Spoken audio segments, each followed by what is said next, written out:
Assalamualaikum warahmatullahi wabarakatuh. Yang saya hormati Ketua PGRI Kota Bontang, Bu Wahyu Juli Hastuti selaku penggagas kegiatan, Bapak Priandono selaku pemateri, serta Bapak Ibu peserta PGRI Bontang menulis. Alhamdulillah hari ini kita masuk pada pertemuan ketiga, pertemuan terakhir di rangkaian kegiatan kita. Materi kali ini adalah menemukan ide yang akan disampaikan oleh Pak Pri. Nanti setelah materi kita akan ada sesi tanya jawab Bapak Ibu. Ada sesi tanya jawab. Kemudian terakhir nanti kita akan tutup dengan tindak lanjut. Nanti saya akan menjelaskan bagaimana kelanjutan kegiatan kita sehingga Bapak Ibu tuntas menghasilkan naskah dan mendapatkan sertifikat. Menyingkat waktu, marilah kita buka acara pada pagi hari ini dengan berdoa. Semoga semua yang kita agendakan berjalan dengan lancar dan baik. Berdoa dimulai.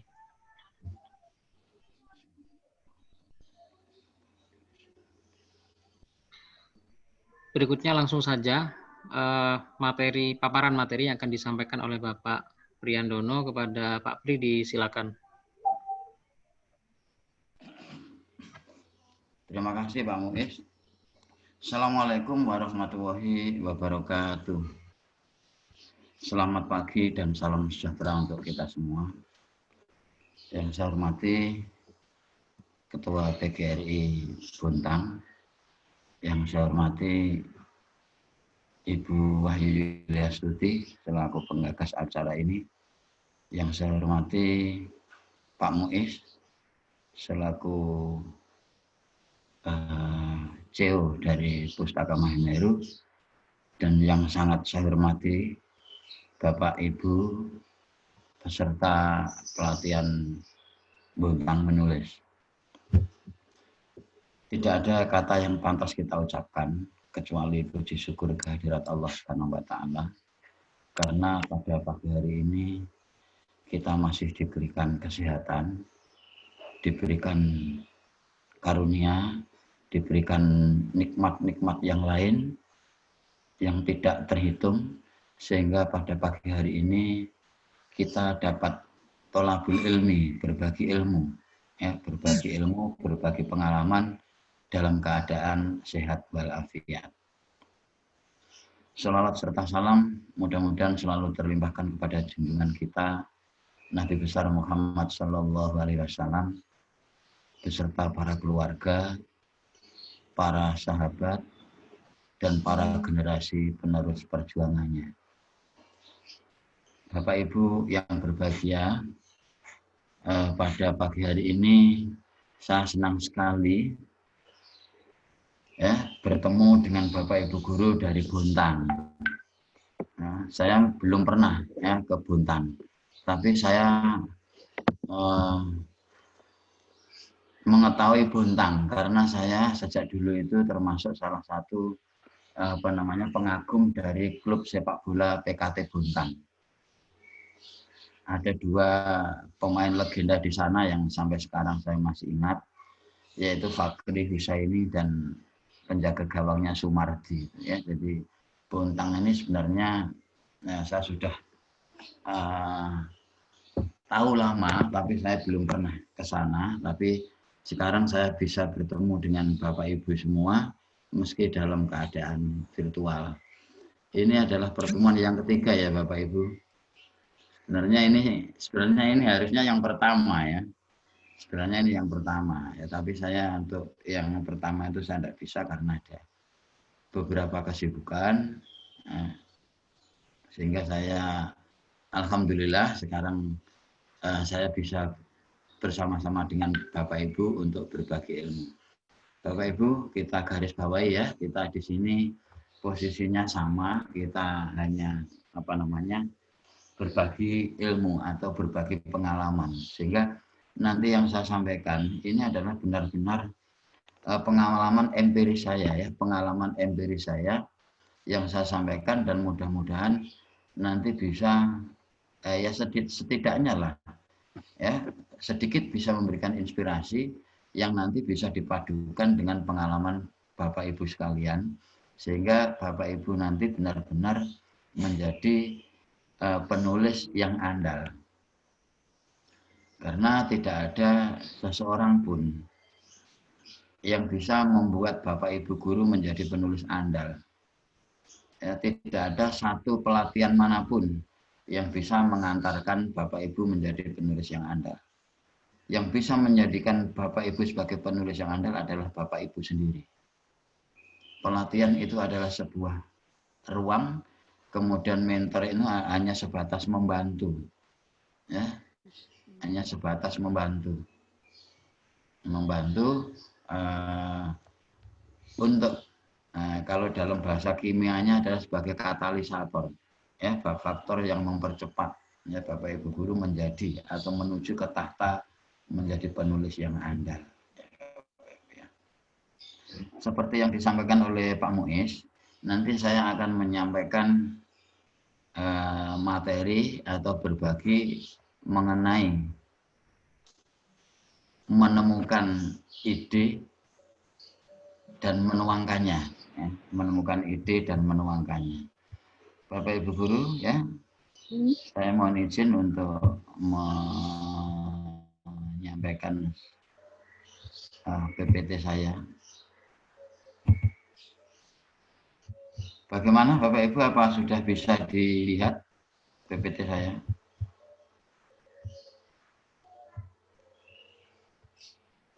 Sudah Pak, jelas.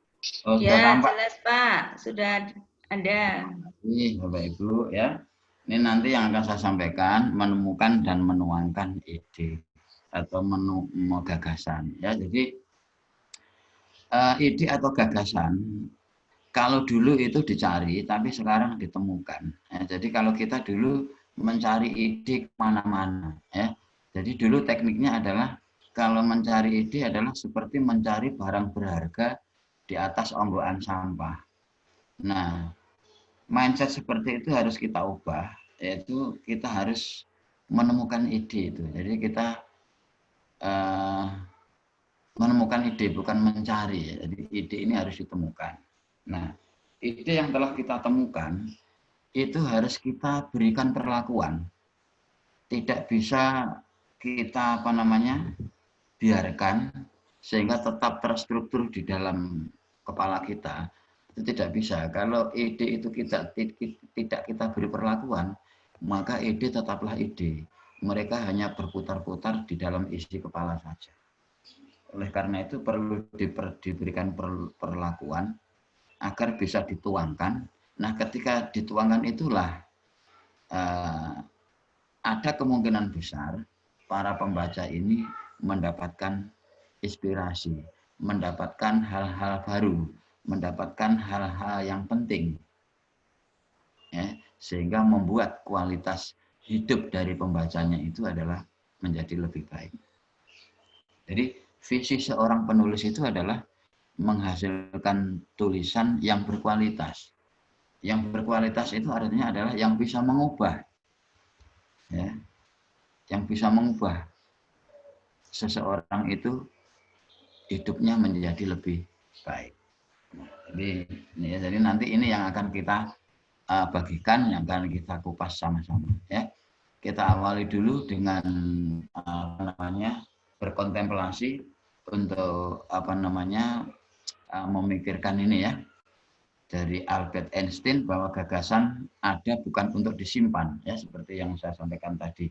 Gagasan itu akan tetap menjadi gagasan apabila tidak diberi perlakuan dan tetap berada di dalam isi kepala.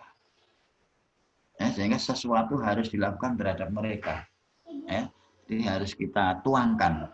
Dan nanti bagaimana cara menuangkan ide yang telah kita temukan itu. Nanti kita bahas dalam slide berikutnya. Nah, yang kedua, Bapak Ibu guru, mari mulai saat ini kita mengurangi rasa ingin tahu tentang orang lain. Tetapi sebaliknya, perbanyaklah rasa ingin tahu tentang ide, gagasan, dan pemikiran. Kalau kita selalu memiliki rasa ingin tahu terhadap ide dan gagasan, maka hidup ini tidak akan terasa lelah. Orang yang kreatif, orang yang inovatif, itu tidak akan merasa kelelahan karena waktunya dihabiskan untuk menggali ya, menemukan dan menuangkan ide-ide yang ada di isi kepalanya. Jadi ini. Lalu bagaimana kita ini untuk di mana gagasan itu kita temukan? Ya. Sebenarnya gagasan itu tersebar, ya. Apalagi di era seperti sekarang ini, gagasan itu cukup tersebar di berbagai tempat. Ya, cuma kadang-kadang kita ini masih punya pemikiran yang istilahnya doing nothing. Ya, artinya setelah melakukan pekerjaan, lalu kita itu tidak melakukan apa-apa. Ya. Nah, ini harus kita ubah, ya, dari doing nothing kemudian menjadi doing something.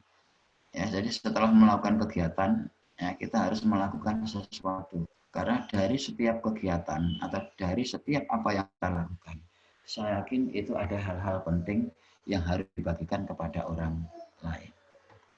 Nah, kita tentunya bisa mendapatkan gagasan di sini, Bapak Ibu. Ya, bisa mendapatkan gagasan dari bacaan. Nah, kita setelah membaca, jangankan membaca buku, ya, kita membaca status di Facebook, Instagram maupun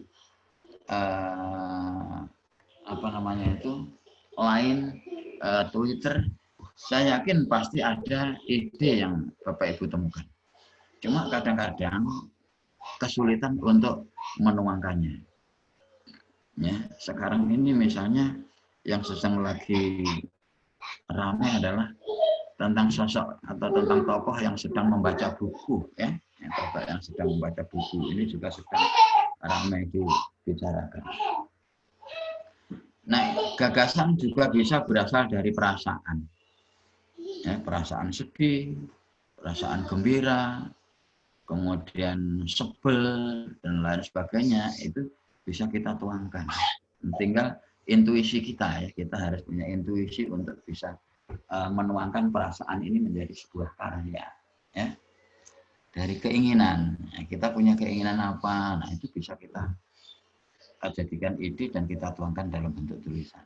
Dari tontonan, kita misalnya habis menonton apa gitu, ya, habis menonton sepak bola sekalipun itu, ya, itu bisa saja kita mendapatkan ide dari sana. Ya. Kemudian dari pengamatan, kita melakukan observasi, pengamatan. Ini bisa kita buat semacam laporan hasil penelitian dan lain sebagainya. Laporan hasil reportase dan lain sebagainya. Dari pengalaman, ya, pengalaman, ya, seperti ini adalah hasil pengalaman saya, ya, selama terjun di dunia jurnalistik atau terjun di dalam dunia tulis menulis ini, ya, akan coba saya bagikan kepada Bapak Ibu guru seperti tadi yang saya katakan. Mudah-mudahan ada sedikit lah yang bisa memberikan inspirasi sehingga nanti perlu dipadukan dengan pengalaman Bapak Ibu. Kemudian gagasan juga bisa dari pendapat seseorang, ya, seperti tadi pendapat Albert Einstein, pendapat dari Maria Curie, ya, itu bisa kita jadikan ide, itu bisa kita kembangkan menjadi beberapa paragraf, ya, kita kaitkan dengan keadaan-keadaan yang Bapak Ibu ketahui, ya. Kemudian dari obrolan, ya, bahkan saya sering mendapatkan ide itu dari obrolan di warung-warung kopi, warung-warung kaki lima, ya. Karena apa? Karena justru orang-orang yang ada di kaki lima itu, kalau berbicara mereka tanpa ditutup-tutupi, ya, mereka seperti tanpa beban membicarakan apa saja. Nah, itu sebenarnya menarik. Ada fakta-fakta yang selama ini tidak kita ketahui atau fakta-fakta yang selama ini disembunyikan justru keluar dari obrolan kita dengan orang-orang di seperti itu, ya. Dan masih banyak lagi kita untuk bisa menemukan suatu gagasan. Ya. Nah, gagasan seperti tadi yang saya sampaikan, ide, ya, itu harus kita berikan perlakuan supaya menjadi sebuah karya yang bisa dinikmati oleh banyak orang supaya bisa memberikan inspirasi kepada banyak orang. Nah, tentunya apabila kita sudah melakukan eksekusi itu, ya, kita tulis, maka kita nanti akan disebut sebagai penulis. Ya, kita akan disebut sebagai penulis. Nah, penulis ini sangat berat, Bapak Ibu. Ya, bahkan lebih berat daripada rindu. Ya. Kenapa saya sebut berat? Karena penulis ini satu, ya, penulis ini biasanya yang saya alami selalu bekerja dalam tekanan, selalu bekerja, selalu berhadapan dengan garis kematian. Dulu saya pernah menjadi jurnalis di sebuah harian di Jawa Timur. Saya sehari itu diberi tugas untuk menulis 5 berita minimal. Padahal 5 berita itu tidak mesti tayang. Nah, 5 berita itu dengan kita hunting, ya, untuk mencari berita itu sampai jam 5 sore. Kemudian jam 8 sudah deadline. Makanya kita penulis itu selalu berhadapan dengan garis kematian, selalu berada di bawah tekanan. Tapi jangan khawatir Bapak Ibu Guru. Tidak ada hal yang berat ini tetap bisa kita atasi apabila kita istiqomah, apabila kita tetap konsekuen pada jalur yang kita pada jalur yang kita tekuni, ya. Jadi sebenarnya apa sih yang menjadi syarat untuk menjadi penulis? Nah, ini Bapak Ibu, sebelum kita menekuni atau berniat menjadi penulis ini ada beberapa syarat, setidaknya ada 5. Syarat yang pertama adalah niat. Niat ini penting Bapak Ibu. Niat ini sangat penting, ya, karena seseorang yang melakukan pekerjaan tanpa niat itu sama halnya tidak melakukan perbuatan. Jadi niat itu harus kita tata, bahwa kita niat untuk menulis dengan niat untuk kebaikan. Jangan sampai kita itu menulis dengan niat untuk trial by the press, yang mencoba untuk menjatuhkan. Ya, kalau kita tidak menjaga niat, ya, tidak menata hati dan niat, maka yang terjadi adalah seperti ini. Ya, maka yang terjadi adalah, ya, akan tampak di situ hanya rasa arogansi yang terselubung. Maka Bapak Ibu harus ingat bahwa saat kamu menulis, ada yang melihat tanganmu yang bergerak, ada yang membaca, yaitu Allah dan malaikat.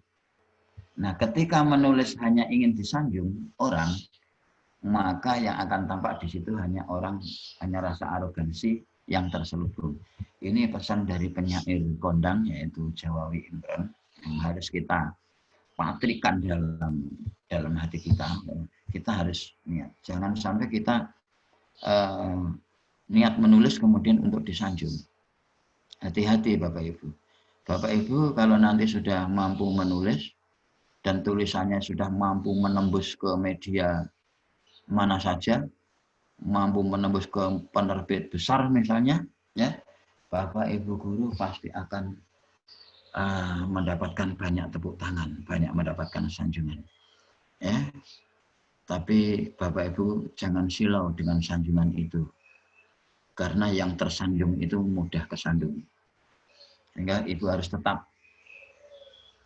ya, harus tetap low profile. Ini niat harus kita tata agar kita tidak terjebak pada sanjungan. Karena, ya, tidak terjebak pada sanjungan dan juga tidak terjebak pada tepuk tangan, ya. Karena banyak lalat yang mati karena banyaknya orang yang tepuk tangan. Kemudian modal yang kedua adalah alat tulis. Tentu ini Bapak Ibu Guru sudah mempunyai semua, ya. Laptop, tablet, bahkan laptop itu lebih dari 1, sehingga kalau webinar itu bisa jadi laptop 2 nyala, HP 1 nyala, jadi dalam satu waktu yang sama kita bisa melakukan webinar ini secara bersamaan. Kemudian yang ketiga adalah wawasan yang luas. Jadi penulis itu harus memiliki wawasan yang luas. Ya, karena nanti pembaca kita itu heterogen. Bahkan pembaca kita itu bisa-bisa adalah orang yang tingkat pendidikannya lebih tinggi daripada kita. Ya, bahkan orang yang membaca itu bisa jadi memiliki strata sosial yang lebih tinggi daripada kita. Oleh karena itu, wawasan kita harus luas. Nah, lantas bagaimana agar wawasan kita ini luas? Nah, caranya adalah dengan banyak membaca. Itu salah satunya. Salah satunya adalah dengan banyak membaca. Sehingga membaca dan menulis itu ibaratnya adalah seperti mata uang logam. Kedua sisinya sama-sama pentingnya.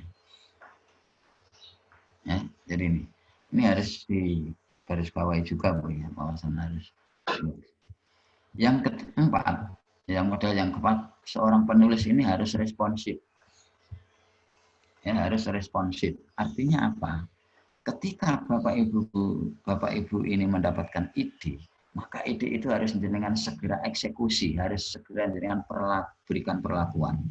Sebab kalau tidak, maka fenomena yang sedang Bapak Ibu tulis itu akan menjadi basi, akan menjadi tenggelam, digulung oleh waktu.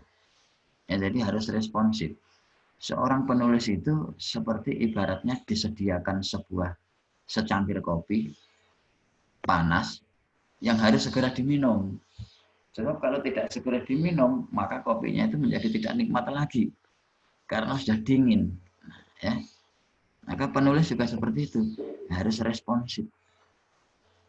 Kalau ada sesuatu, misalnya sekarang ini Mas Menteri merencanakan untuk membolehkan pembelajaran tatap muka. Nah, ini juga saya yakin akan ada ide menarik di situ. Ya. Ada ide yang bisa dituliskan tentang pembelajaran tatap muka di era kenormalan baru ini. Ya. Mas Menteri kemudian akan membuka pengangkatan 1 juta 1.000 guru honorer misalnya. Nah, ini perlu ya kita segera kita respon, ya. Segera kita respon menjadi sebuah tulisan. Yang terakhir, ya, setidaknya modal penulis selain 4 di atas adalah swasunting. Sunting itu, swa itu artinya sendiri, sunting itu adalah menyematkan bunga ke telinga. Biar tampak cantik, biar tampak anggun. Sehingga begitu. Tulisan itu sebelum kita share ke ranah publik, seharusnya kita lakukan swasunting dulu agar tulisan Bapak Ibu guru itu terlihat bagus, tidak banyak tipunya, tidak banyak kesalahan-kesalahannya. Jadi harus kita swasunting sendiri. Ya. Sebelum diswasunting oleh orang lain, kita lakukan swasunting terlebih dahulu. Nah, Bapak Ibu, swasunting ini adalah kemewahan terbesar yang dimiliki oleh penulis. Karena profesi yang lain itu tidak memiliki kesempatan swasunting. Seperti orator misalnya, ya. Ini tidak punya kesempatan swasunting.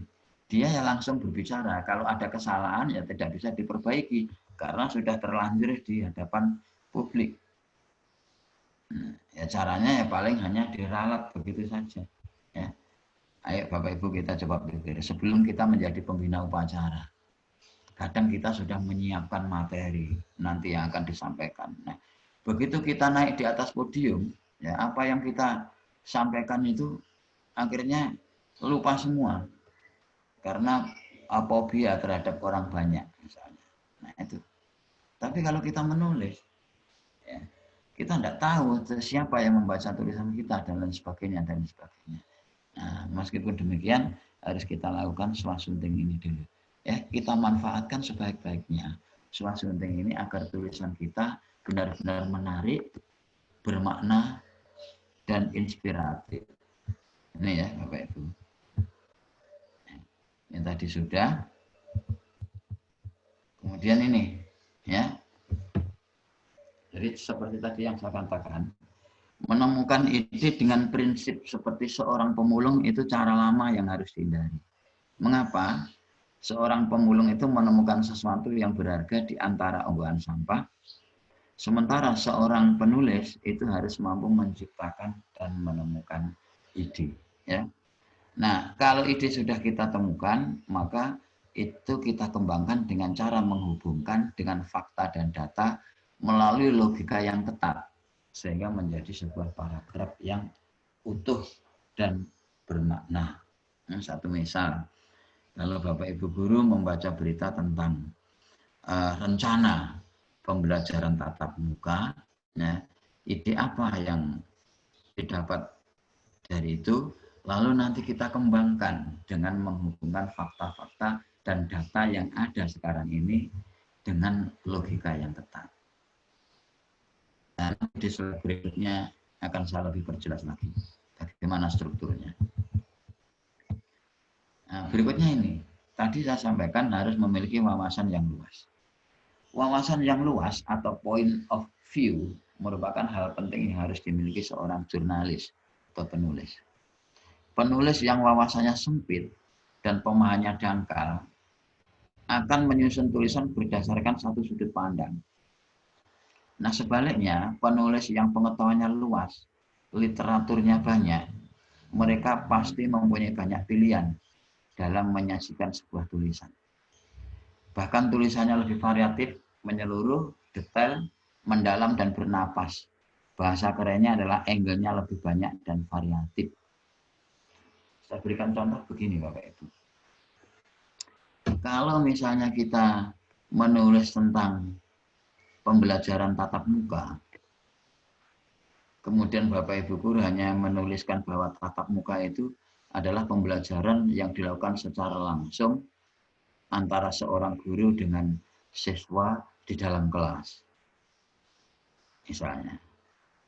Kemudian guru menyampaikan materi, kemudian murid menerima materi.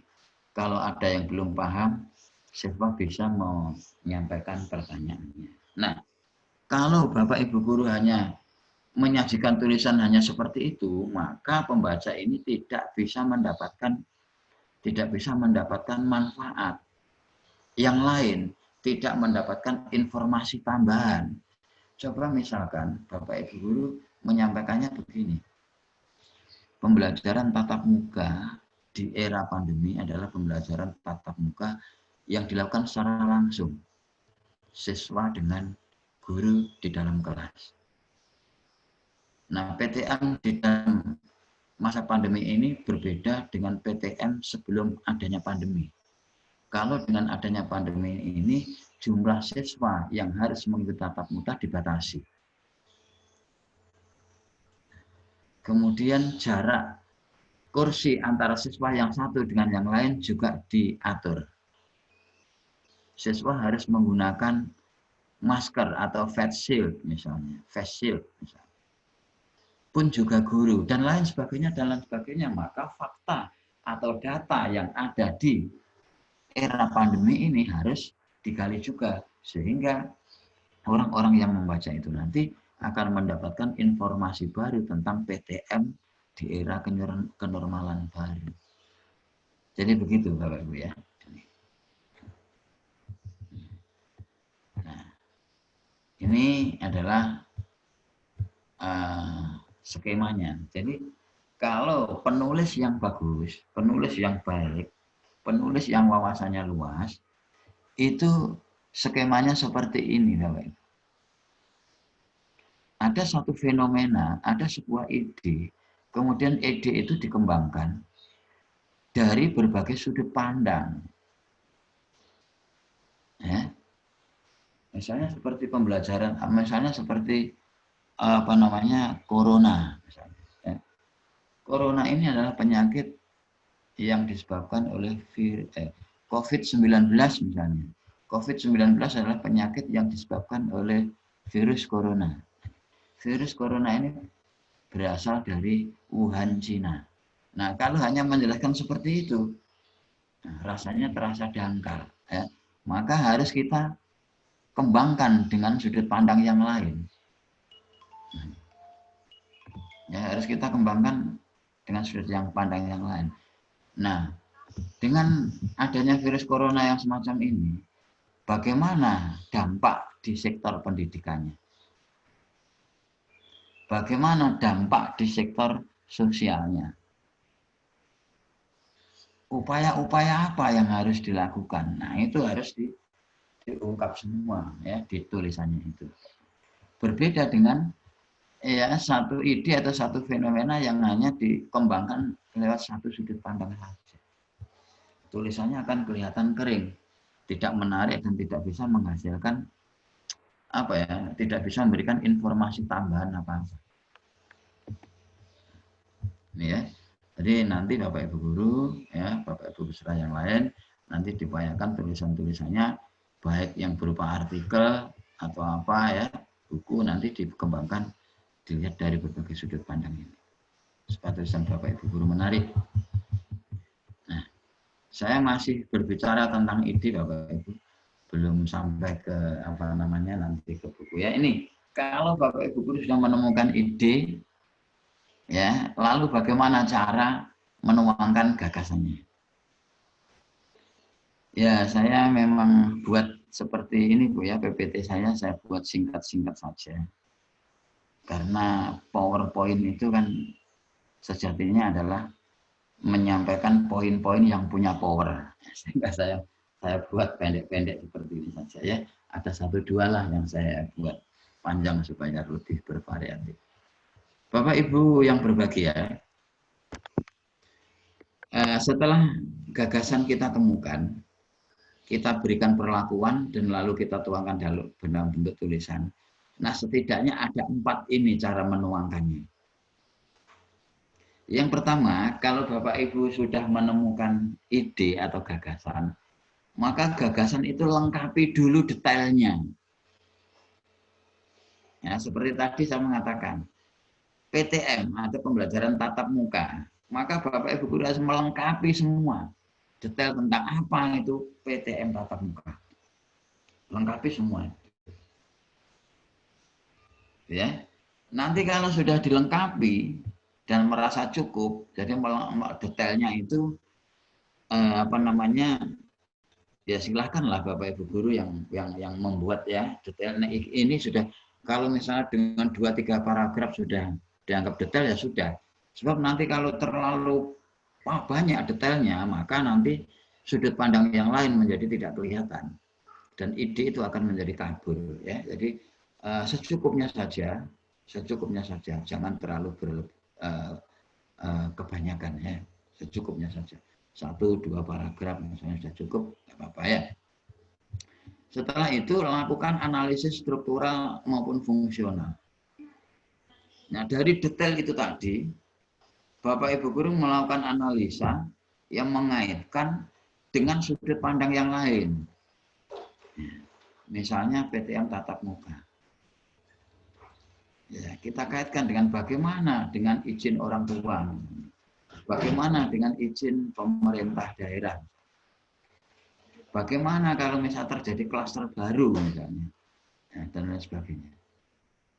Apa saja yang harus dilakukan siswa sebelum memasuki sekolah misalnya. Ya, ini kita kaitkan. Apa dampaknya dengan faktor yang lain misalnya. Itu kita analisis dari berbagai sudut pandang yang Bapak Ibu kuasai. Ya. Jadi menulis itu adalah harus menulis sesuatu yang dikuasai. Jangan menulis sesuatu yang tidak dikuasai. Jadi menulislah sesuai dengan kompetensinya. Jadi mulailah menulis dengan sesuatu yang disukai dan dikuasai. Kalau Bapak Ibu guru ini adalah pendidik, maka Bapak Ibu guru pasti akan menulis sesuatu tentang pendidikan itu secara lengkap dan perfect.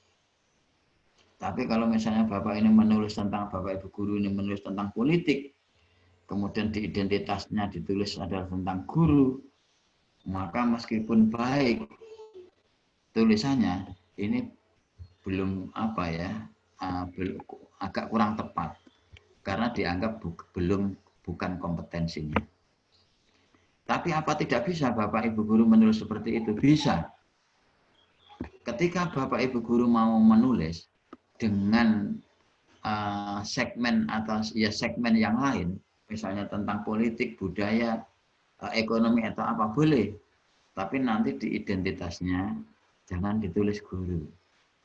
Misalnya kalau misalnya menulis tentang politik, tulis saja penulis adalah pemerhati masalah sosial dan politik misalnya.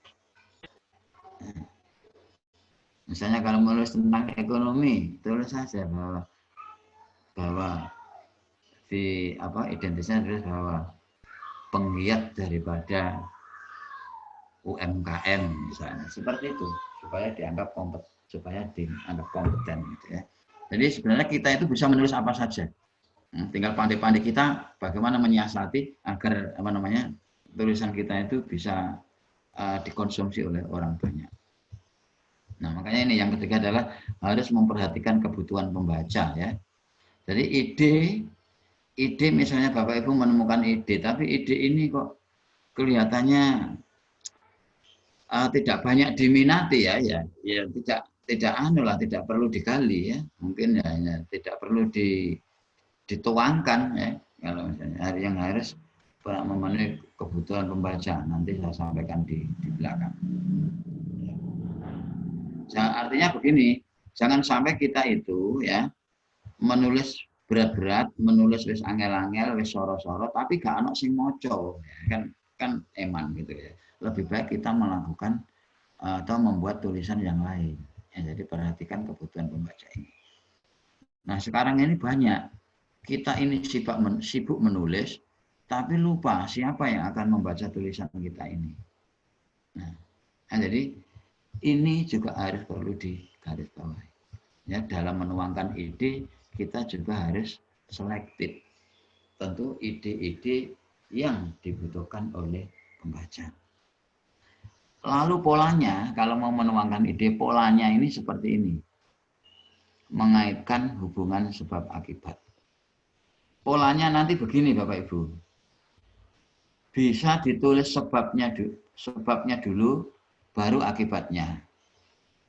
Bisa ditulis akibatnya dulu, baru penyebabnya. Bisa juga ditulis langsung sebab, akibat, sebab lagi ya, seperti gelombang yang ada amplitudenya itu. Sebab ini sebab, akibat, akibat ini akan menjadi sebab berikutnya dan seterusnya. Itu nanti polanya bisa seperti itu. Misalnya begini. Misalnya pandemi corona ini menyebabkan sekolah-sekolah ditutup. Akan tetapi pembelajaran harus tetap berlangsung. Nah, salah satu cara yang dilakukan adalah dengan pembelajaran jarak jauh melalui media Zoom misalnya. Pembelajaran seperti ini dikenal dengan istilah pembelajaran secara virtual. Pembelajaran secara virtual ini disebabkan karena, seperti itu ya. Jadi tulis sebab dulu boleh, akibatnya dulu boleh, atau akibat dulu seperti itu cara menuangkan. Ya, kemudian bisa memahami ya, kemudian saja. Nah ini adalah pengalaman yang saya lakukan Bu ya. Ini adalah murni pengalaman yang saya lakukan. Jadi saya kalau mendapatkan ide, cara memberikan perlakuannya ya seperti ini. Ya alhamdulillah ya. Beberapa kali tulisan saya ya mampu menembus di beberapa media ya, baik lokal maupun nasional. Selanjutnya, setelah kita menuangkan ide dalam bentuk tulisan, lalu akan dibawa kemana tulisan kita ini?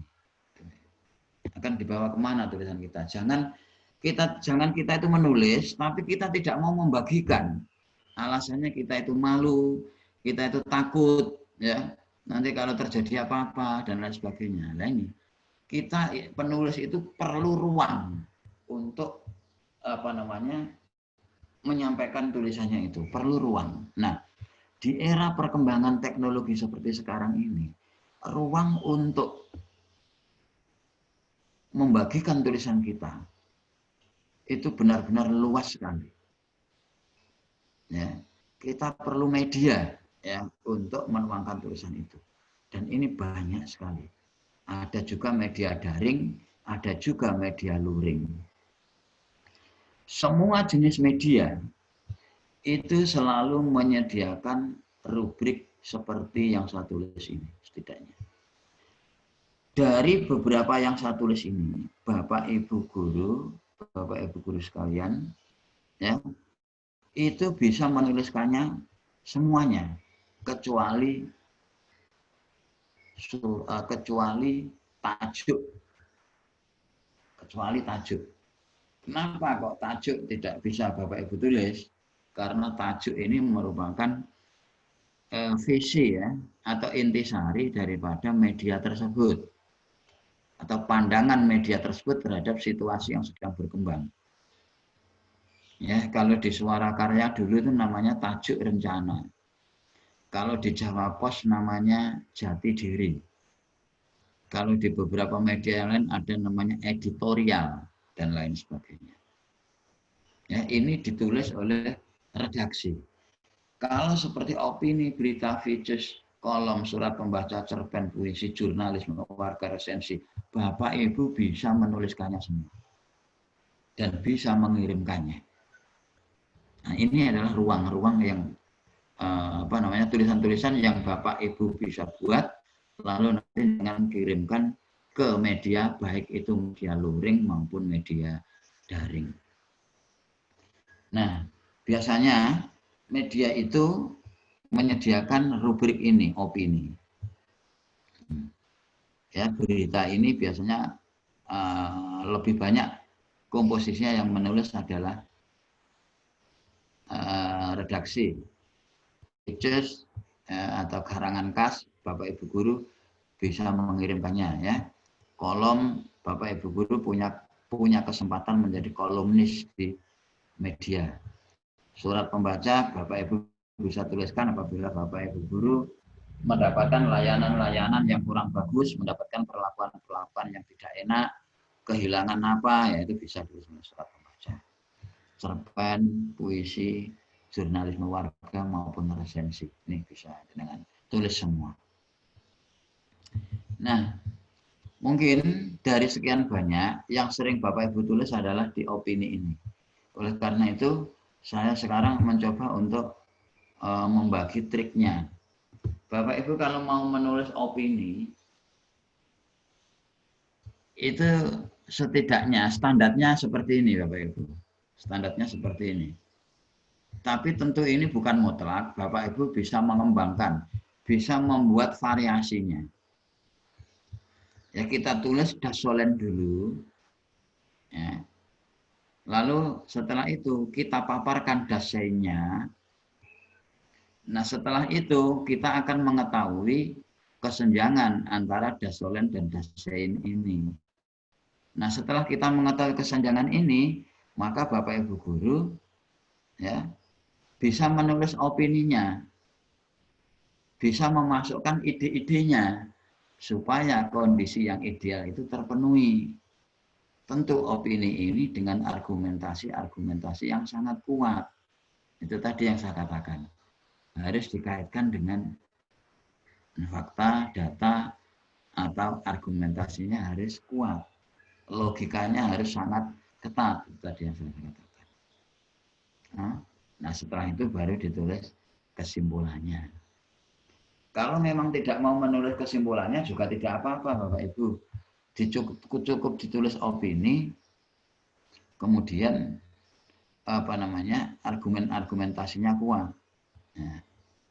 Nah, kalau kesimpulannya ditulis, maka bentuk tulisan Bapak Ibu guru itu adalah menjadi bentuk tulisan open-ended, akhir yang terbuka. Nah, ini kalau di opini jarang terjadi Bapak Ibu ya. Kalau di non fiksi, kalau yang di fiksi maksud saya, itu mungkin terjadi. Supaya apa? Supaya pembaca ini menjadi penasaran. Ya. Tapi kalau opini, diharapkan harus ada kesimpulannya. Supaya para pembaca itu mengetahui ide dan gagasan yang Bapak Ibu sampaikan terkait dengan fenomena yang sedang Bapak Ibu tulis. Ya, ini struktur opini. Seperti ini. Ya, saya ulangi sekali lagi, ini tidak mutlak. Mungkin Bapak Ibu bisa membalik, dasain dulu, baru dasolen, baru opininya dulu. Nah. Ya, jadi seperti itu. Ini ya. Ini karena kenapa saya sampaikan? Karena ini yang sering Bapak Ibu tulis tentang opini ini ya. Nah, ada juga yang menyebutnya esai ya.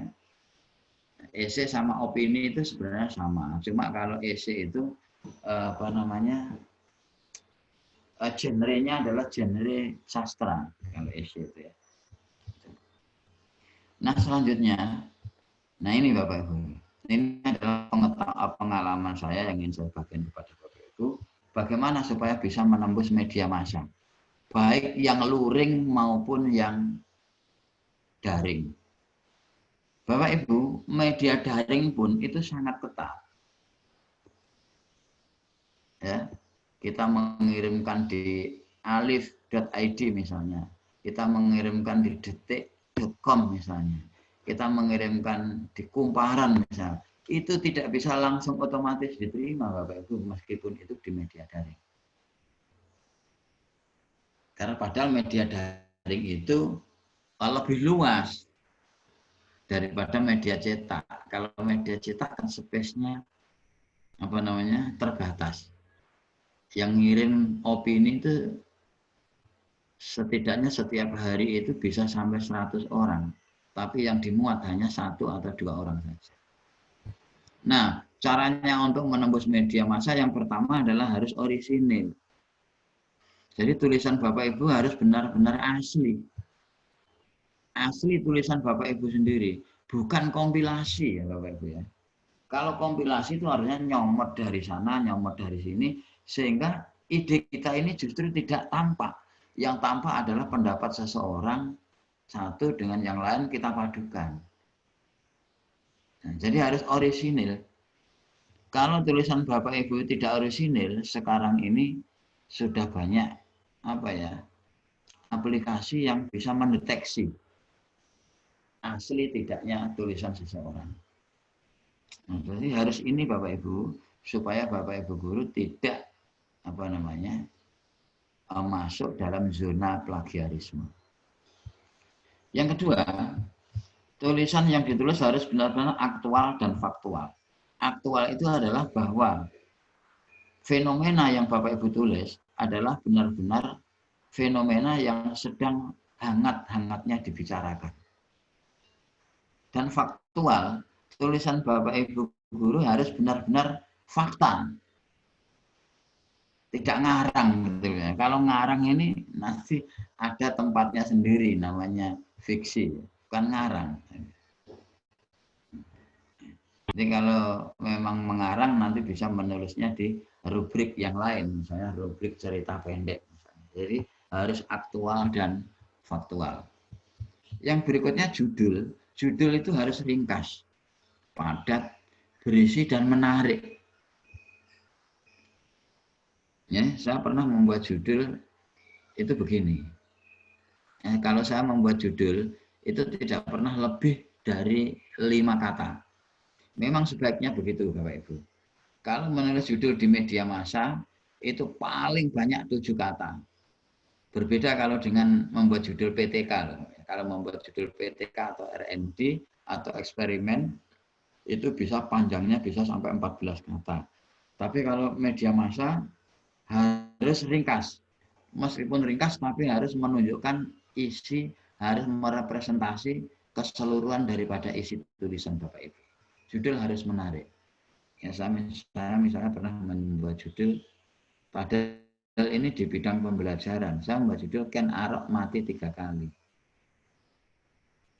Tidak terlalu panjang. Ken Arok mati 3 kali. Ya, seperti itu. Nah, ini pasti orang pasti akan membaca kok iso mati ping 3. Nah, seperti itu ya. Baik, yang berikutnya lead. Lead ini adalah teras tulisan atau kepala tulisan. atau bahasa bahasa gampangnya adalah paragraf pertama, Bapak Ibu. Bapak Ibu guru harus menuliskan paragraf pertama ini dengan baik, dengan memikat. Karena kalau paragraf pertama itu memikat, maka pembaca itu akan melanjutkan tulisannya ke paragraf yang berikutnya. Jadi lead ini adalah kunci yang dipakai untuk membuka supaya orang itu membaca tulisan Bapak Ibu sampai tuntas. Nah, nek lead wis apik, maka paragraf berikutnya nek iso juga bagus sehingga nanti akan melanjutkan ke paragraf yang berikutnya. Maka jadikanlah setiap paragraf itu lead. Ya, memikat semua ya. Jadikanlah setiap paragraf itu memikat semua maksud saya. Bukan jadikan semua paragraf itu lead, tapi jadikan setiap paragraf itu memikat semua. Penulis yang baik itu tulisannya memikat sejak paragraf pertama sampai paragraf terakhir. Kalau tidak ngono, kalau tidak seperti itu, maka tulisan Bapak Ibu guru hanya akan dibaca judulnya saja. Ya, jadi lead ini harus diperhatikan. Yang berikutnya hindari istilah asing. Terlalu banyak menggunakan istilah asing itu bukan menunjukkan bahwa penulis itu adalah menguasai bahasa asing. Bukan. Istilah asing itu digunakan bukan untuk gagah-gagahan. Bukan digunakan untuk pamer-pameran gitu enggak. Tapi istilah asing itu digunakan apabila terpaksa. Misalnya Bapak Ibu guru sulit untuk menemukan padanan katanya, maka istilah asing boleh digunakan. Nah, kalau memang sulit atau tidak menemukan padanan katanya, maka istilah asing itu boleh digunakan dengan catatan dicetak miring. Artinya kalau Bapak Ibu guru membaca tulisan ono dicetak miring, maka sebenarnya kata itu adalah kata yang tidak lazim, ya kata yang tidak umum digunakan. Ya, maka hindari seperti ini kalau terpaksa. Kemudian perhatikan permintaan redaktur.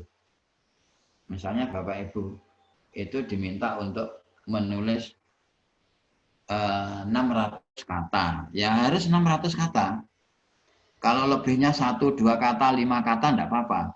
Tapi kalau lebihnya sampai 50 kata, ini sudah melanggar karena 50 kata itu bisa menjadi 1 atau 2 paragraf. Ya. Jadi ini harus diperhatikan. Kalau mintanya 350 ya 350. Kalau mintanya tidak ditulis kata misalnya 2 halaman A4 dengan spasi 1,5 ya dituruti itu. Kita harus taat pada ini ya. Kemudian yang terakhir harus ketuk pintu. Jadi Bapak Ibu ini kalau mengirim tulisan itu ibarat mengetuk pintu. Kalau mengetuk pertama tidak dibuka atau tidak dimuat, ya jangan putus asa. Kirim lagi, mengetuk lagi. Kalau ketukan yang kedua kok juga belum dimuat, ya jangan menyerah. Kita harus mengetuk lagi, harus sabar. Ya, harus sabar. Sabar itu termasuk apa ya? Ilmu yang paling tinggi Bapak Ibu. Ya, ilmu yang paling tinggi sabar ya. Kemudian ketukan ketiga masih belum dimuat, masih belum dibukakan pintunya. Ya harus tetap sabar. Kita membuat tulisan lagi. Saya yakin nanti suatu saat pemilik rumah itu akan membukakan pintu. Karena tulisan Bapak Ibu guru yang masuk ke media itu tidak ada yang tidak dibaca.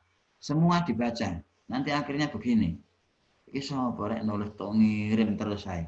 Beneran setiap 2 hari sekali ngirim terus saya. Sakno rek ya sekali-kali ya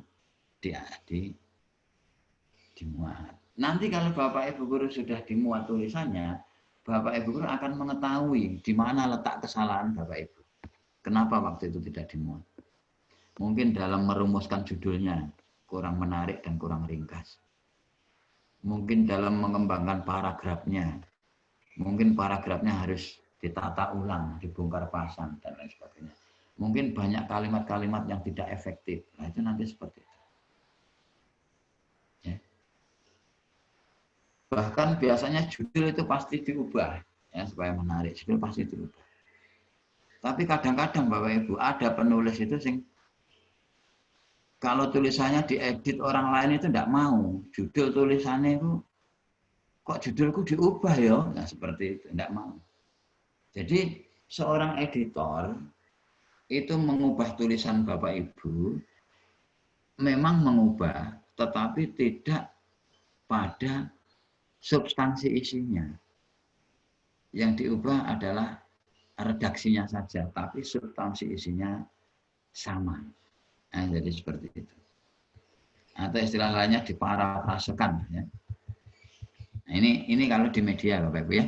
Kalau di media baik daring maupun luring, Bapak Ibu guru mungkin setelah ini bisa melakukannya, tapi saya yakin Bapak Ibu yang hadir di sini, saya yakin sudah banyak yang sudah mampu menembus media massa. Ya. Tapi mungkin juga pengalaman saya ini mungkin bisa dipadukan seperti tadi yang saya katakan. Nah, sekarang saya masuk ke buku Bapak Ibu.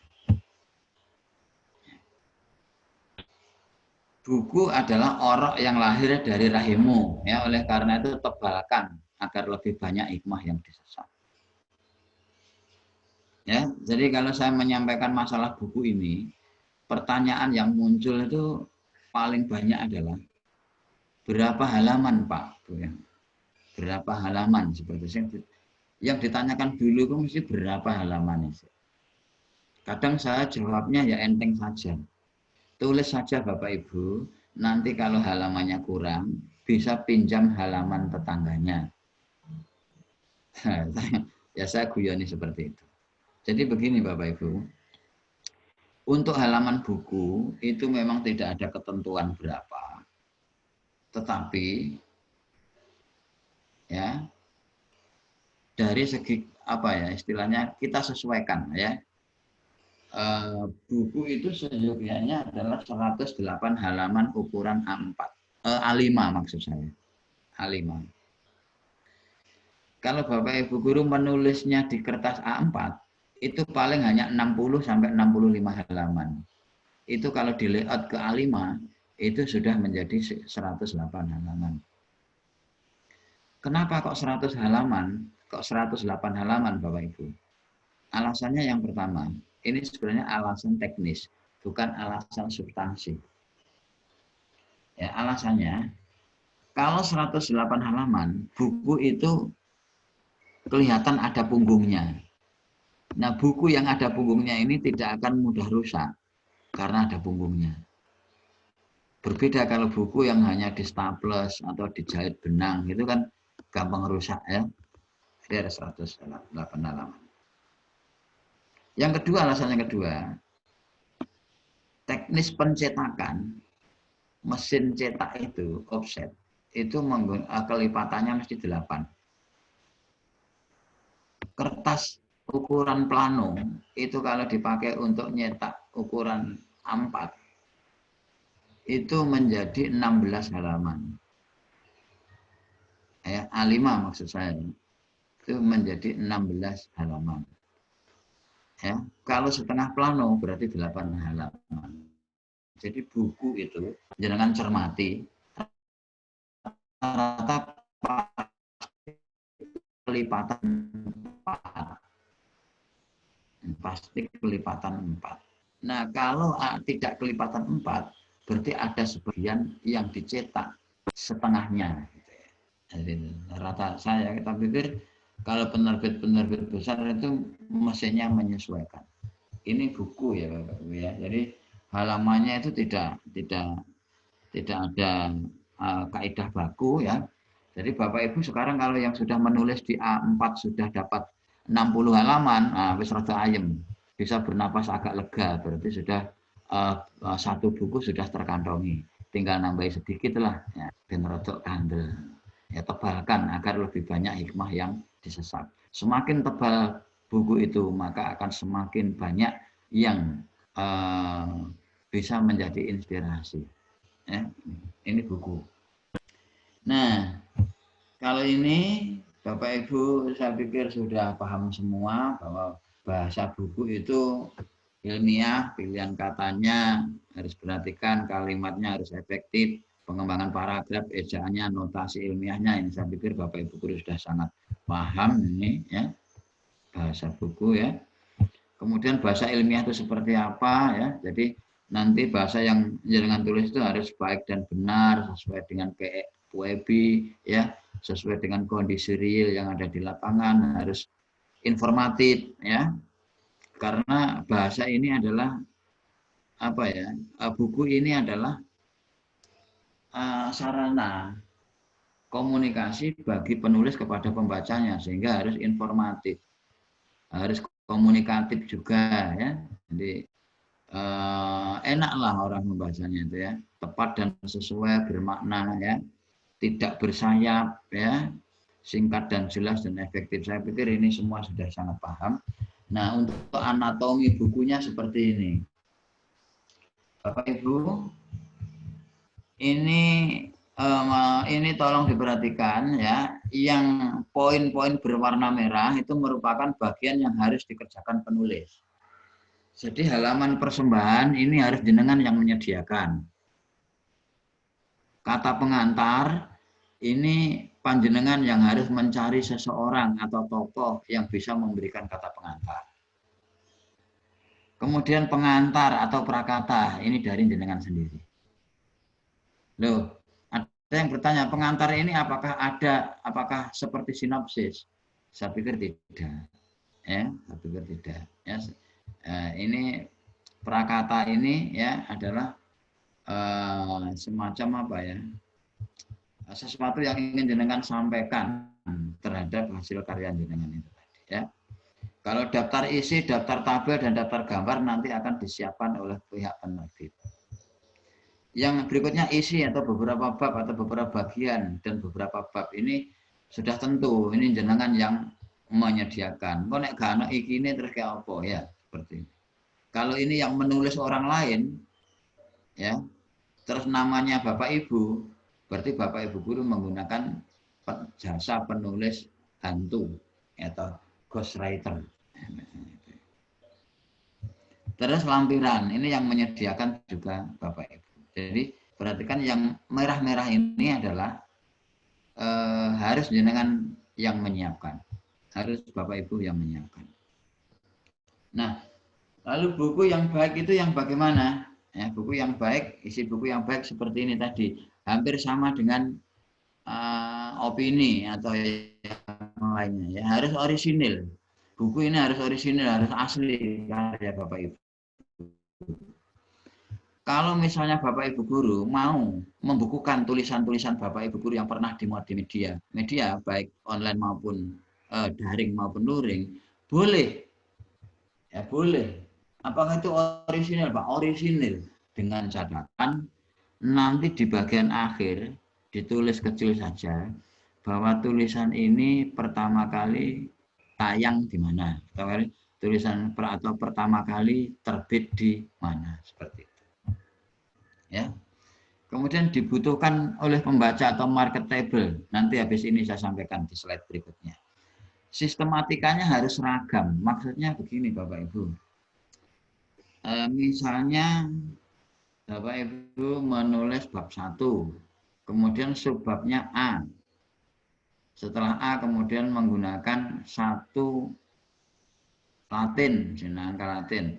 Nah, seperti itu harus terus, ya, harus konsisten terus. Kalau di bab 1 menggunakan A, di subbabnya, maka di bab 2 menggunakannya juga A. Nah, supaya tingkat keterbacaannya itu tinggi. Jangan misalnya di bab 1 subbabnya itu menggunakan A, kemudian di bab 2 subbabnya menggunakan angka Romawi. Nanti ini bingung no, ya. Jadi harus seragam. Ada lagi kemarin ya saya dapat. Kalau misalnya tapi ini penerbit ya. Masalah penyunting dan editor. Ya, ini masalah konsistensi. Tapi itu nanti penerbit. Ya karena ada yang penerbit itu menggunakan penyunting, ada yang menggunakan editor. Kalau menggunakan penyunting ya penyunting terus, editor ya editor terus. kutipan kurang dari 20%. Bapak Ibu, mengutip karya orang lain, mengutip pendapat orang lain itu diperbolehkan. Ya, diperbolehkan. Ya, dengan cara ditulis yang tepat dan benar dengan mencantumkan penulisnya. Nah, tapi tidak boleh lebih dari 20%. Nah, kalau ini lebih dari 20%, maka nanti yang hasil pemikiran jenengan itu hanya sedikit, misalnya sampai 40%. Maka pikiran jenengan atau ide jenengan hanya 60%. Nah, selebihnya adalah orang lain lah ini. Nah, itu kalau misalnya di penerbit mayor ya mungkin tidak bisa diterima. Jadi tolong nanti ini maksimal 20%. Tapi kalau misalnya Bapak Ibu guru itu naskahnya mau dipakai lomba, ya ikuti saja aturan main dari panitia. Ikuti saja rule of the game-nya dari panitia. Biasanya kalau untuk lomba itu ada toleransi sampai 30% kutipannya ya. PUEB ini harus diperhatikan karena ada orang yang keras, pembaca yang keras, redaktur yang keras. Kalau misalnya Bapak Ibu guru menuliskannya PUEB ini kurang tepat, ya, itu ada penilaian yang subjektif bahwa oh berarti penulisnya ini masih belum paham tentang PUEB. Oh ini mungkin penulis anyahan ataupun ya, jadi PUEB ini harus diperhatikan. Terutama yang banyak kesalahan itu adalah membedakan antara kata depan dengan imbuhan, ya membedakan kata-kata yang salah tapi sudah menjadi umum. Misalnya saya datang di sekolah jam 7 pagi misalnya, ini sebenarnya kurang tepat. Ya, saya datang ke sekolah pukul 07, tidak usah pagi karena 7 itu sudah menunjukkan pagi. Tapi kalau 19 itu berarti 7 malam. Jadi saya datang ke sekolah pukul, bukan jam. Kalau jam itu menunjukkan lamanya. Jarak dari rumah ke sekolah adalah 1 jam 15 menit. Seperti itu. Ini biasanya yang salah. Ya, seperti itu. Banyak. Ya, apotek dengan apotik misalnya. Ya. Tapi jenengan bisa sekarang ini mudah. Bapak Ibu guru tentang PUEB ini bisa mengecek di KKBI daring. Ya. Kalau Bapak Ibu guru menulis tentang buku teks, maka seyogyanya dilengkapi foto, gambar, tabel, grafik, ya, dan sebagainya. Kemudian contoh soal, silabus, dan lain sebagainya. Itu kalau buku teks. Ya. Kemudian yang terakhir, ini gongnya. Jadi supaya Bapak Ibu guru itu tidak sibuk menulis, tapi lupa siapa tulisan yang akan membaca tulisan kita, maka harus kita perhatikan apa sebenarnya yang menjadi kebutuhan pembaca. Nah, setidaknya ada 5 yang dibutuhkan oleh pembaca terhadap sebuah tulisan atau buku. Yang pertama adalah solution. Jadi para pembaca itu biasanya mencari buku atau tulisan-tulisan yang bisa memberikan solusi terhadap permasalahan yang ia hadapi. Misalnya Bapak Ibu guru kok angel nerapno membuat soal hot. Saya yakin Bapak Ibu guru akan mencari buku-buku tulisan yang mengupas tuntas tentang tulisan hot. Solution. Ini ya. Yang berikutnya adalah heading fact. Pembaca itu ya butuh tulisan atau buku yang memuat atau yang menulis tentang fakta-fakta yang selama ini disembunyikan. Ini heading fact. Ya. Karena kan kadang-kadang dengan alasan lain, dengan pertimbangan sesuatu, kadang tidak semua disampaikan, gitu, tidak semua dituliskan. Maka Kalau ada penulis yang berani menyampaikan itu, nah ini dicari oleh banyak pembaca. Yang berikutnya adalah guidance. Jadi orang-orang atau pembaca itu banyak mencari buku atau tulisan-tulisan yang bisa menuntun mereka, mengarahkan mereka untuk mencapai tujuannya. Misalnya ada orang yang pengen masak nasi goreng rasa stroberi misalnya saja ya. Mungkin Bapak Ibu guru bisa membuat resep, buku resep tentang itu. Nah, nasi goreng aneka ragam rasa nasi goreng misalnya saja ya. Kemudian buku-buku tentang fulfillment of emotion. Jadi Bapak Ibu, sekarang ini yang paling laris ini mungkin nomor ini paling banyak dicari, yaitu buku-buku yang berisi yang bisa memenuhi kebutuhan emosi pembacanya. Buku-buku tentang motivasi, buku-buku tentang agama ya, buku-buku tentang yang mengulas tentang bagaimana mencapai kebahagiaan dan sebagainya. Ini banyak dicari. Motivasi-motivasi agama ya, buku motivasi-motivasi Islam ya. Nah, ini saya sempat menuliskannya ya, Bahkan buku saya yang berbisnis dengan Tuhan itu diterjemahkan ke dalam bahasa Melayu dan diterbitkan di Malaysia. Itu karena apa ya? Karena ini Bapak Ibu, bisa memenuhi kebutuhan emosi dari pembacanya. Ini ya, ini yang paling banyak. Mungkin Bapak Ibu guru bisa mulai ya. Misalnya pengalaman Bapak Ibu guru tentang bagaimana ya ketika menghadapi kegelapan, kemudian tiba-tiba ada cahaya yang datang. Nah, itu mungkin bisa Bapak Ibu tulis di sini ya, bahwa gelap adalah sebuah kerinduan untuk segera mendapatkan cahaya, misalnya seperti itu ya. Yang berikutnya adalah curiosity. Jadi pembaca itu juga ingin mencari buku-buku atau tulisan-tulisan yang bisa memenuhi rasa ingin tahunya. Satu misal, UFO atau piring terbang, itu makhluk luar angkasa atau bagaimana? Lah ini kan banyak orang yang masih penasaran. Misalnya tentang segitiga Bermuda, tentang lumpur yang menyembur tanah yang tidak berbenah, seperti itu ya. Ini banyak ya, ini juga dibutuhkan oleh pembaca. Nah, Bapak Ibu, nanti kalau misalnya menulis, Bapak Ibu bisa membidik salah satu yang dibutuhkan ini. Tidak semuanya loh ya, tidak satu buku memuat ini semua, tidak. Tapi harus sudah segmented, harus sudah dikelompokkan. Oh, ini buku-buku tentang solution. Oh, ini buku-buku tentang hidden fact. Oh, ini buku tentang fulfillment of emotion. Oh, ini buku curiosity dan lain sebagainya. Harus segmentasikan dulu seperti itu. Bukan satu buku isinya ini, tidak. Satu buku isinya satu ini ya. Jadi nanti seperti itu.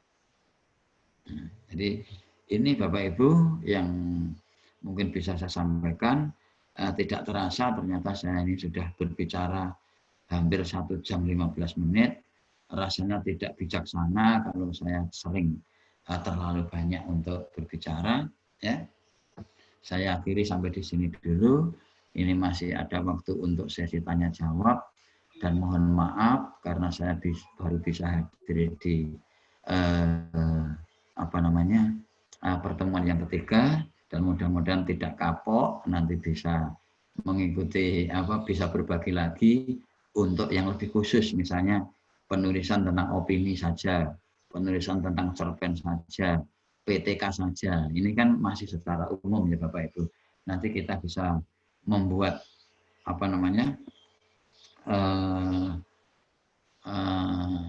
membuat ruang lagi untuk berbagi tentang penulisan yang lebih khusus seperti itu. Saya kira itu Bapak Ibu. Terima kasih atas perhatiannya. Mohon maaf atas segala kesalahan. Saya akhiri. Assalamualaikum warahmatullahi wabarakatuh. Assalamualaikum warahmatullahi wabarakatuh. Terima kasih Pak Pri. Paparan materi yang luar biasa, Bapak Ibu. Kita sudah menyimak materi panjang lebar, hampir ya 1 jam lebih Pak Pri memaparkan materi luas dan banyak serta berbobot. Berikutnya Bapak Ibu, silahkan Bapak Ibu yang ingin bertanya, yang ingin menyampaikan pertanyaan bisa disampaikan di kolom chat atau menyampaikan langsung kepada Pak Pri berkaitan dengan materi yang beliau sampaikan tadi, yakni menemukan dan membangun ide. Silahkan Bapak Ibu. Adakah yang ingin bertanya? Bu Eka?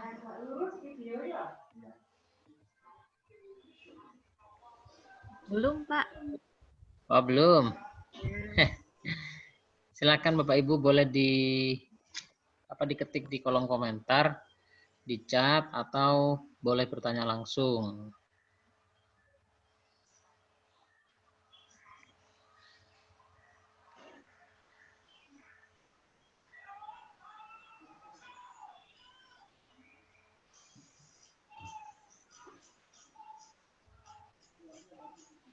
Sepertinya sudah memahami semua ini ya, atau bagaimana yang disampaikan Pak Pri ini? Sudah masuk semua atau bagaimana?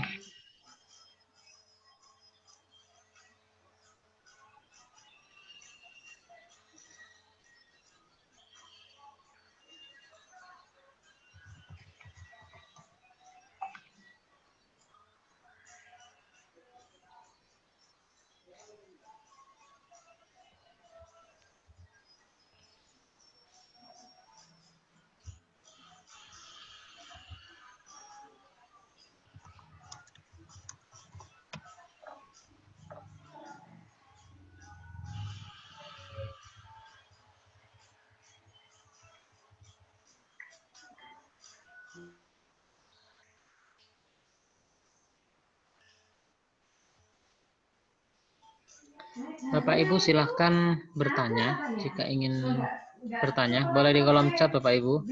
Pak Priandono sudah siap ini menjawab pertanyaan Bapak Ibu.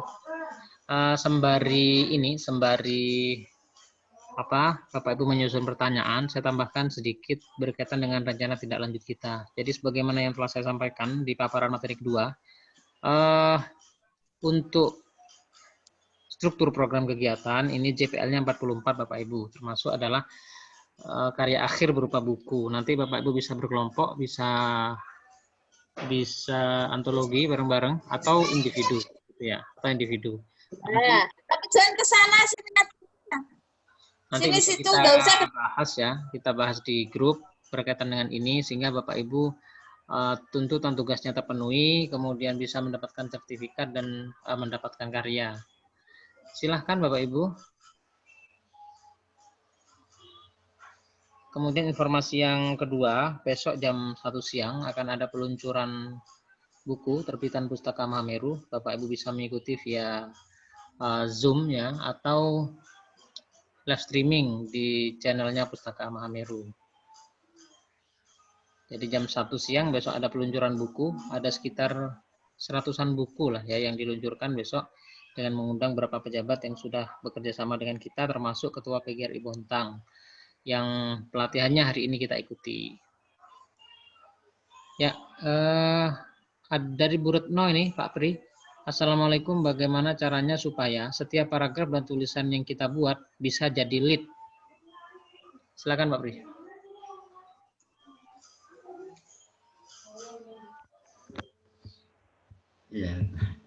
Ya, terima kasih Bu Retno ya.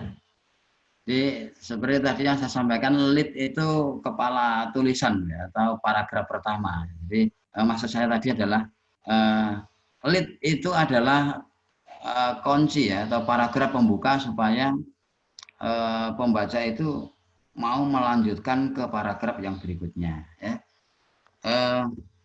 Diupayakan setiap paragraf itu memang memikat. Jadi penulis yang baik itu tulisannya memikat sejak awal. Tulisannya memikat sejak awal. Nah, caranya bagaimana Bapak Ibu? Caranya supaya satu paragraf itu memikat maksudnya. Maka Bapak Ibu harus mengaitkan antara paragraf yang satu dengan paragraf yang kedua. Misalnya begini, kalau misalnya paragraf satu itu sudah kita misalnya sudah menjelaskan tentang detailnya tatap muka, pembelajaran tatap muka, maka Bapak Ibu bisa menyambungnya dengan apa namanya itu, seperti apa pembelajaran tatap muka di era kenormalan baru itu. Siswa harus masuk sekolah harus ditermogan dan lain sebagainya. Setelah itu terus kemudian bagaimana apa namanya di kelas nanti apa saja yang harus dilakukan dan sebagainya seperti itu. Jadi caranya begini Bapak Ibu. Ibu tulis dulu beberapa paragraf. Ini juga sebuah metode apa strategi ya. Ini juga sebuah metode. Ibu dulu tulis semua paragraf-paragraf itu ya. Tulis semua paragraf-paragraf itu. Nanti kalau misalnya paragraf 1 dengan paragraf 2 itu kok ternyata tidak nyambung. Nyambungnya kok habis paragraf 2 kok dengan paragraf 3, maka paragraf 3 tinggal mengkat kemudian dipindahkan ke paragraf 2. Seperti itu. Jadi seperti itu. Itu namanya swasunting itu tadi.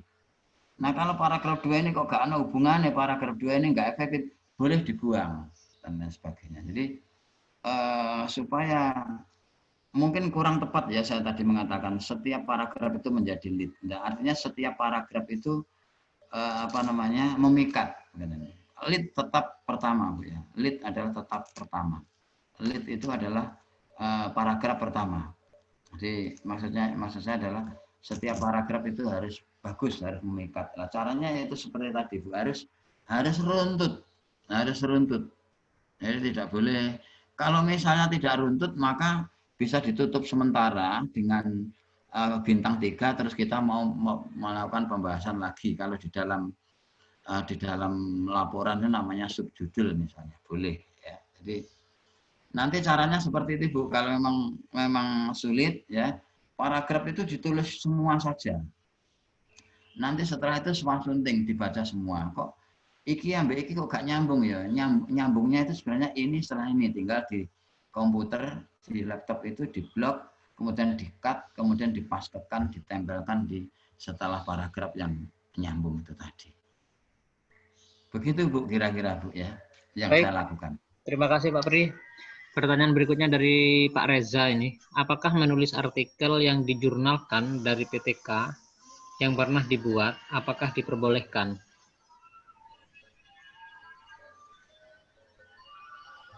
Baik Pak.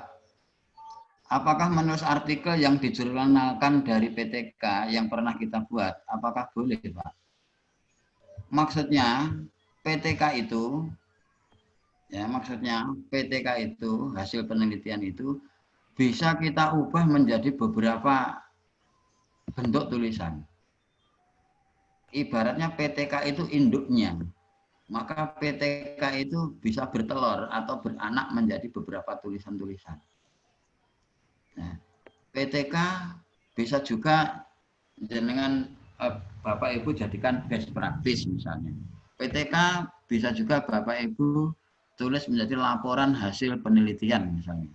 PTK bisa Bapak Ibu tulis menjadi tulisan ilmiah populer misalnya. Seperti itu. Ya, jadi sebenarnya kalau kita berbicara PTK, kalau kita kaitkan dengan kenaikan pangkat, satu PTK itu nilainya bisa banyak sekali Bapak Ibu. Ya, makanya kalau sudah punya satu PTK, itu sebenarnya sudah modal yang sangat luar biasa. Ya, saya satu karya tulis, ya R&D itu bisa saya tulis bisa saya buat menjadi best practice, bisa saya buat menjadi laporan hasil penelitian yang saya jurnalkan, bisa juga saya tulis menjadi bisa tulisan ilmiah populer yang saya tulis di majalah. Itu semuanya ada nilainya Bapak, jangan khawatir. Jadi kalau sekarang Bapak ini sudah punya satu PTK, itu sebenarnya modal yang sangat luar biasa. Bahkan PTK pun juga bisa dijadikan sebuah buku. Kemarin materinya sudah disampaikan oleh rekan saya Bu Wahyu. Saya kira begitu Pak. Baik, berikutnya. Dari siapa ini? Bu Indah.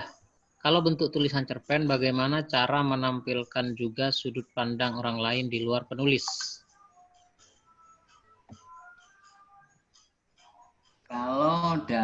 Kalau bentuk cerpen, tulisan cerpen, bagaimana cara menampilkan juga sudut pandang orang lain di luar penulis?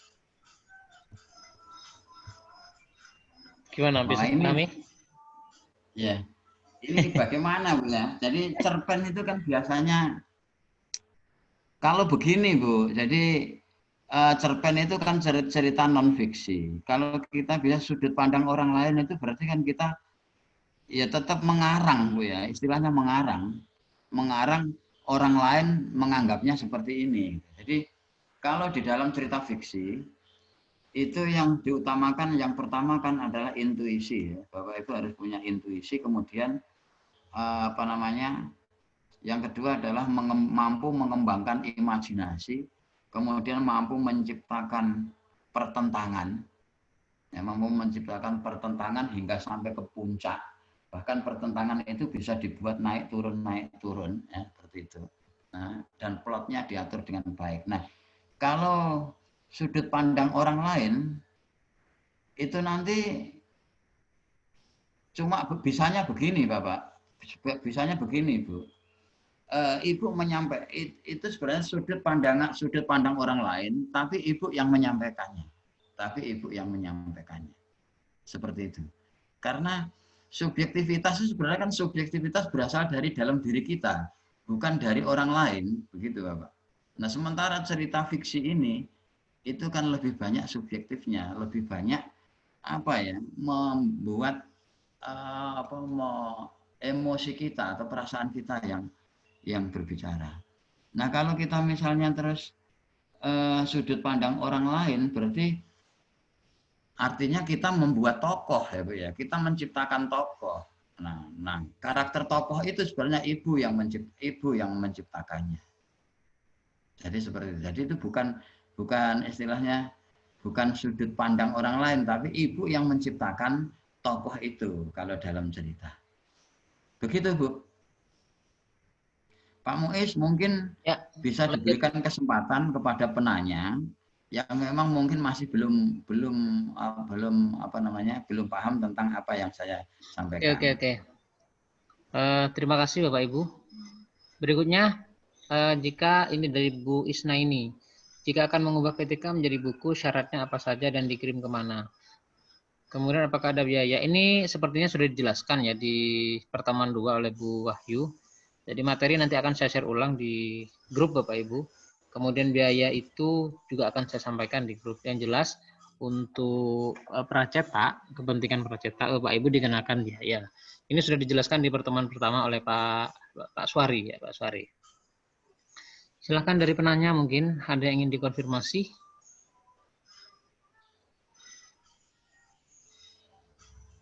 Yang lain silahkan Bapak Ibu, boleh bertanya.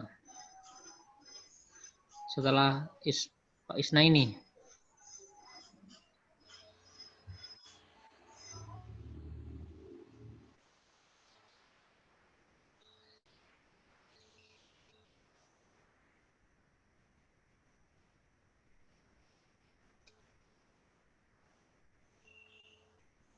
Gimana Pak Beri, cukup?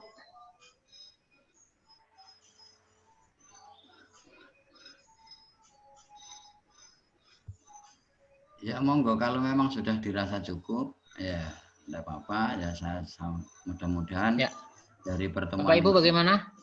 Oke, masih ada pertanyaan yang belum dijawab Pak. Oke, sebentar. Masih ada pertanyaan, nih. Setelah pertanyaan saya tadi, oke sebentar. Setelah pertanyaannya Abu Retno. Oh ini, bagaimana trik menyusun buku untuk pemula yang belum pernah menulis, Pak Pri? Trik menyusun buku untuk pemula yang belum pernah menulis. Silakan. Ya. Ya, bagi yang belum pernah menulis, terutama buku, mungkin satu yang paling mudah ya. Nanti bukunya yang ditulis tidak perlu tebal-tebal. 108 halaman dulu saja, biar tidak banyak-banyak. Kemudian yang ditulis biasanya kemarin kalau tidak salah Pak Muiz atau Pak Suwari mungkin sudah menyampaikan tentang outline. Jadi kita harus membuat outline terlebih dahulu. Apa saja istilahnya kalau dalam bahasa Jawa di sini adalah membuat pelong-pelongan. Misalnya 1 apa, 2 apa ya.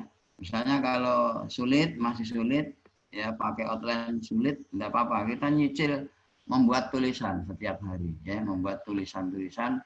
Tapi tentukan dulu temanya ya, seperti tadi yang saya katakan. Kita mau menulis tentang guidance misalnya. Kita kalau misalnya mau membuat resep, silahkan membuat buku resep. Ya resep saja semua tulis dan lain sebagainya. Itu mungkin yang paling gampang itu resep itu ya, membuat pengalamannya membuat resep itu dituangkan. Kemudian resep yang sudah ada dikembangkan misalnya ya, boleh. Resep yang sudah ada dikembangkan itu sah-sah saja, boleh-boleh saja.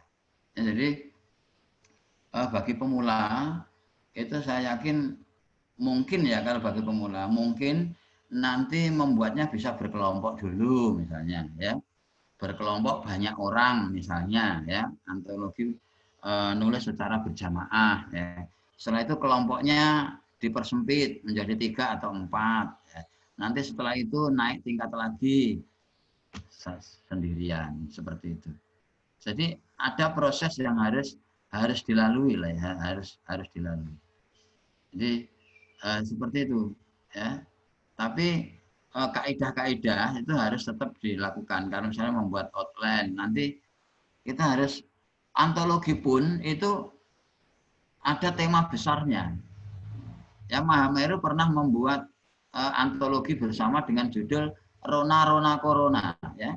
Rona Corona ini adalah memuat aktivitas Bapak Ibu guru, best practice atau praktek terbaik Bapak Ibu guru mengajar selama era pandemi.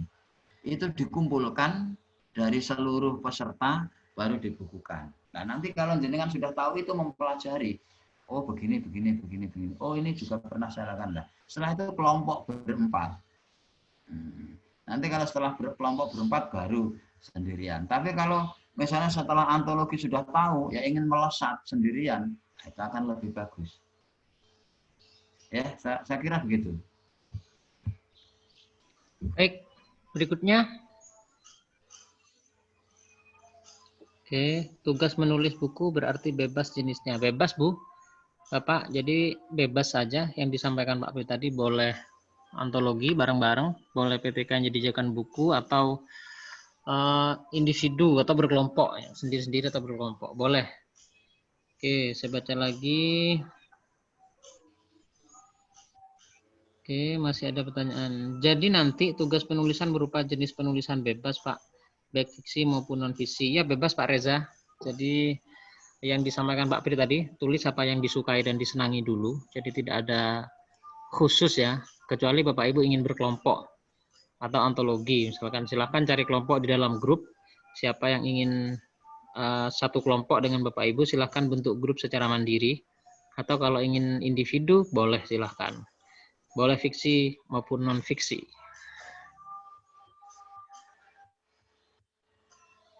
Berikutnya, oke, tidak ada Bapak Ibu. Bu Nini mungkin?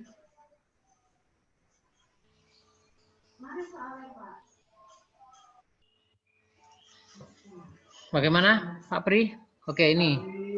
Tidak ada pertanyaan. Misal saya tulis artikel dari PTK saya bisa Pak? Boleh Pak, tidak apa-apa. Jadi PTK yang dijadikan buku itu boleh. Materinya ini sudah disampaikan sama Bu Wahyu. Ya, jadi mengubah PTK menjadi buku. Boleh Pak? Tidak apa-apa. Enggak, tugas Bapak. Berarti menulis individu ya. Menulis individu. Oke, yang lain?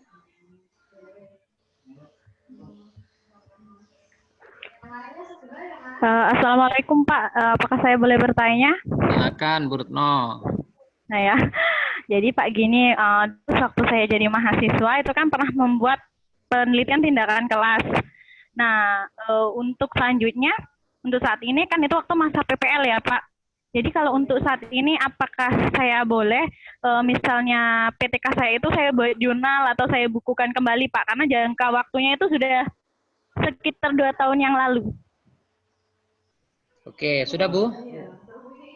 Ya, itu satu. Oke. Terus yang kedua, gini Pak, kan misalnya saya ingin nulis misalnya sebuah buku, tapi yang menjadi kendala saya adalah saya tidak percaya diri misalnya mau untuk seperti promosinya gitu Pak. Saya kayak gitu tuh saya nggak mau, kayak malas gitu. Nah, apa nanti gimana itu Pak? Apa memang harus berapa? Apa memang harus untuk tujuan komersil atau dijualkan gitu buku kita Pak? Atau maksudnya pengen kasih ke perpustakaan aja gitu kan? Di sekitar sini apa gimana? Apa ada ketentuan tertentu dari kegiatan ini, misalnya bukunya harus berapa cetak gitu? Terima kasih Oke, Pak. sudah Bu? Sudah. Ya, silakan Ya. Pak Pri. Yang pertama tadi PTK yang umurnya sudah 2 tahun. Jadi sudah 2 tahun lalu umurnya, apakah masih bisa untuk dibukukan? Kemudian tidak pede ketika menulis. Pertanyaan yang kedua dari Bu Retno. Silakan Pak Pri. Ya, terima kasih Bu Retno ya, pertanyaannya sangat menarik sekali dan saya pikir berarti Ibu ini baru lulus ya Bu ya, karena kan PTK-nya yang dibuat baru 2 tahun ya Bu ya. Iya Pak. Apa yang Ya, baru 2 tahun lulus. ya, ya berarti Ibu ini sebenarnya sudah punya modal yang cukup bagus. Ini modal ya. Dan bibit ini harus dikembangkan, Jadi kalau PTK yang Ibu buat, meskipun itu sudah usia 2 tahun, ya, itu sangat bisa, ya. Kalau nanti dibukukan, maka kan akan menggunakan bahasa buku, ya tadi yang. Nah, tentunya kalau misalnya ada, itu namanya nanti ada pengembangan, Bu ya. Jadi PTK yang Ibu tulis dijadikan buku, nanti kita tambahkan dengan perkembangan yang terjadi sekarang. Misalnya PTK Ibu itu tentang untuk peningkatan apa misalnya, dengan apa. Nah, itu maka metode yang Ibu gunakan atau strategi yang digunakan itu bisa dikembangkan lagi dengan situasi yang titipkan nang aku, saya dikirim ini. Sehingga tentunya begini, PTK yang Ibu tulis ini tetap ditulis, berarti kan ini menjadi satu rujukan awal, terus nanti Ibu menuliskannya itu adalah pengembangannya. Ini sudah ada apa ya, semacam embrio Bu, gitu ya, sudah. Terus kemudian yang kedua, mungkin sebelum Pak Muiz menjawab, dari kegiatan ini memang untuk tujuannya yaitu untuk memupuk semangat menulis ini tadi. Jadi penulis itu tidak boleh gampang menyerah ya. Penulis itu tidak boleh gampang menyerah. Penulis itu tidak boleh gampang putus asa. Nah, kalau masalah bukunya nanti itu akan dijual atau untuk koleksi pribadi, itu kan tergantung niat kita, Bapak Ibu ya. Kalau misalnya ada yang punya, bahkan dua-duanya bisa kita ambil. Ada memang orang itu yang menulis buku karena tuntutan untuk kenaikan pangkat misalnya. Kalau Ibu misalnya tentang takut nanti promosi seperti ini dan lain sebagainya, saya pikir itu tidak perlu ditakuti, Bu ya. Ketakutan itu adalah bayang-bayang. Nanti kalau Ibu sudah terjun langsung, maka bayang-bayang itu akan sendiri. Saya berikan contoh analogi seperti ini. Ada satu cerita, ada anjing itu yang sedang kehausan. Mereka kemudian menuju ke sungai, lalu melihat bayang-bayangnya. Mereka langsung menggonggong dan lari. Tapi ketika mereka menjauh dari sungai, mereka tidak mampu menahan rasa hausnya. Mereka langsung kembali sungai dan menceburkan diri ke sungai itu. Dan rasa kehausan itu hilang dengan sendirinya. Ketakutan itu adalah bayang-bayang yang tidak perlu ditakuti. Terjuni saja langsung. Nanti jenengan kalau sudah merasakan nikmatnya itu, saya yakin pasti akan semakin giat untuk menulis. Dan makanya sejak awal saya katakan niat itu ada di nomor 1. Karena melakukan perbuatan tanpa niat itu sama halnya tidak melakukan perbuatan. Yang terakhir pesan saya, segera dieksekusi. PTK jenengan itu menjadi sebuah buku. Insya Allah Pak Muiz akan segera untuk menerbitkannya, dan insya Allah Pustaka Mahameru itu akan membantu untuk memasarkannya. Saya kira begitu. Mungkin Pak Muiz bisa menambahkan. Terima kasih Pak Pri. Jadi yang kedua terutama ingin saya sampaikan, betul yang disampaikan Pak Pri, ya menulis saja dimulai dari sekarang. Memang beberapa penerbit, mayor terutama, ini paling suka kalau penulisnya ikut memasarkan. Jadi kalau, aduh saya malas mau jual-jual gitu. Jadi kalau misalkan naskah kita terbit di penerbit mayor, kemudian kita ikut mempromosikannya di FB, di WA dan seterusnya, terutama di media sosial seperti Facebook dan Twitter, ini dipantau terus oleh penerbit. Sehingga setiap tahun naskahnya akan diminta karena kita juga ikut aktif. Artinya ada simbiosis mutualisme Bapak Ibu.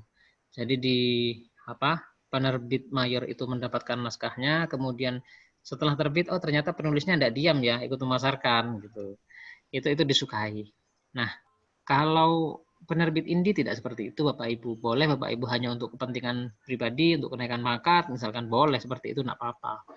Nah, betul yang disampaikan Pak Pri, kita punya website yang nanti karya Bapak Ibu juga akan dipajang di situ. Jadi akan ikut dipasarkan.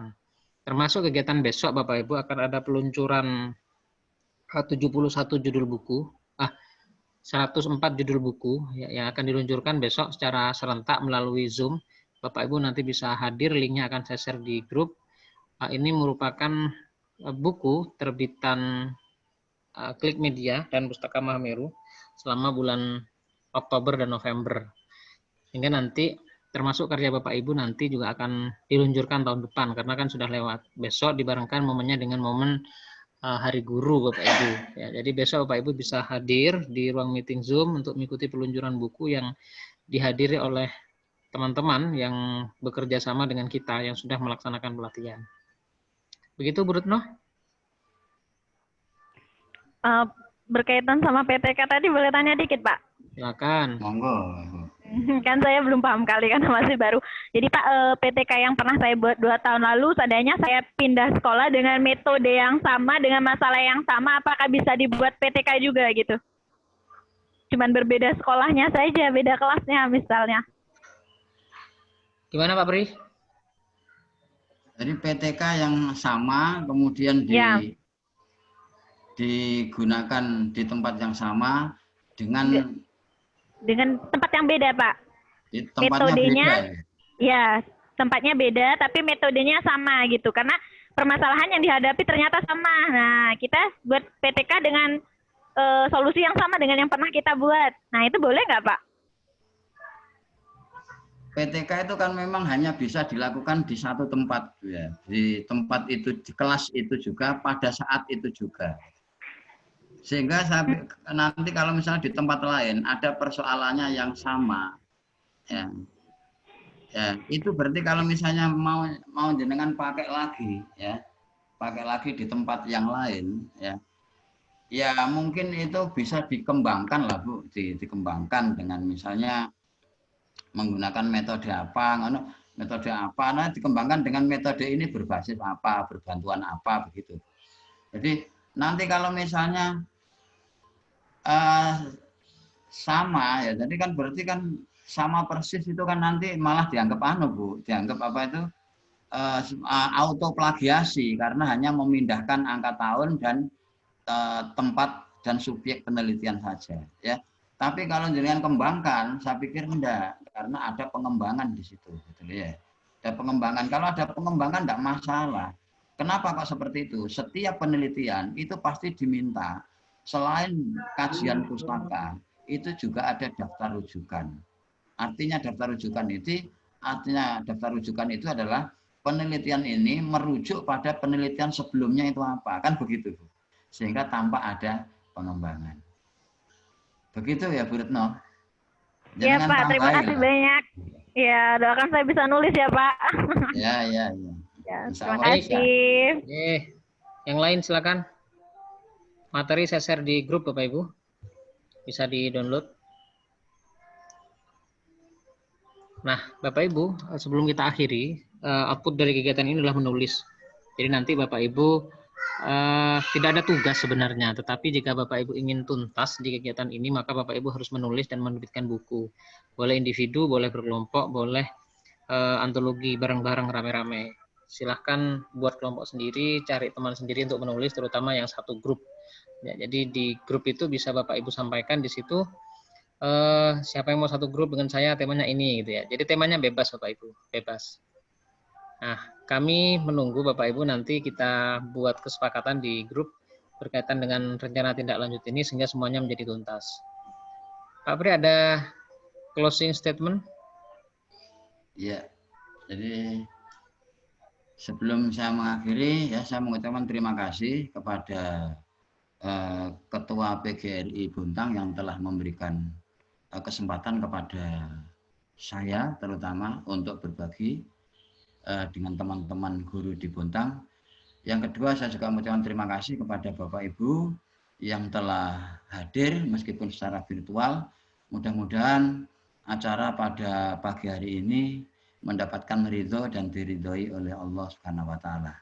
Jadi Bapak Ibu, nanti kegiatan ini saya berharap nanti tetap ada hasilnya ya. Seperti tadi saya katakan, dari pelatihan ini paling tidak Bapak Ibu guru harus mengubah mindset dari doing nothing menjadi doing something. Ya. Terakhir, menulislah, karena dengan menulis itu berarti kita sudah memupuk dan merawat sebuah peradaban suatu bangsa. Menulis berarti mempertahankan peradaban sebuah bangsa. Terima kasih. Assalamualaikum warahmatullahi wabarakatuh. Assalamualaikum warahmatullahi wabarakatuh. Terima kasih Pak Pri yang sudah memberikan materi cukup panjang dan lebar. Bapak Ibu peserta yang hadir di ruang meeting virtual ini. Demikianlah kegiatan kita hari ini. Vikon ketiga sekaligus Vikon terakhir di PGRI Bontang menulis. Berikutnya rencana tindak lanjut akan kita bahas di grup Bapak Ibu. Termasuk bagaimana nanti teknis Bapak Ibu menerbitkan buku sehingga kemudian pelatihan ini menjadi tuntas. Mewakili teman-teman panitia, mohon maaf. Terima kasih. Assalamualaikum warahmatullahi wabarakatuh. Waalaikumsalam warahmatullahi wabarakatuh.